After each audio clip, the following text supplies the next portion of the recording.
ઓળખું છું ને, મને અરજી આપવા મને આવેલા એક દિવસ મંગળવારે, ડરતા હતા અરવલ્લી જતા, એ જ ને? બરાબર છે સર, એમને દસ્તાવેજ એમણે જ્યારે પૈસા લીધા હતા ત્યારે દસ્તાવેજ ઓલા ભૂલીને કરી નાખ્યો. હા. એટલે પછી સર એને બોલાવી તપાસ અધિકારી અમારા ડીવાયએસપી જ હતા પોતે. અચ્છા. અને એમણે પછી રિવર્સ દસ્તાવેજ કરી દીધો છે. બહુ સરસ. હવે શાંતિ મનને?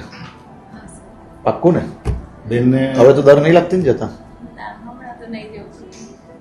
જરાય ડરવાનું નહીં, આ બધા છે જ. આવા બધા લુખાઓને અમે સીધા કરી લેશો, તમારે ડરવાની જરૂર નથી કોઈ. મને લાગતું જ નતું લાસ્ટ મોમેન્ટ પર વળી મને સરનો એટલો સપોર્ટ રહ્યો છે ને કે અનબિલીવેબલ કામ બિલીવેબલ થયું છે. એટલે વિશ્વાસથી જવાનું જ પોલીસ સ્ટેશન, જાઓ તો કંઈક સારું જ થાય. પણ તમે આગળ વધો, કારણ કે મને એમની વાત પરથી લાગ્યું કે એમની વાત સાચી છે. હા, એટલે ફૂલ ભીડ હતી એ દિવસે જ્યારે મને મળવા આવેલા ત્યારે. કેમ બેન, હવે રડવાનું નહીં, હવે ખુશ રહેવાનું, હવે શું ટેન્શન લેવું? પહેલા સર દસ્તાવેજ કરાવી તો પોઝિશન પણ લઈ લીધું. અચ્છા, એટલે પછી અમે બધું દસ્તાવેજ રિવર્સ કરાવ્યું, પોઝિશન પણ અપાઈ દીધું. ટેન્શન નહીં લો હવે. हो गई इतिहास का ताज तू, हो गई इतिहास का ताज तू।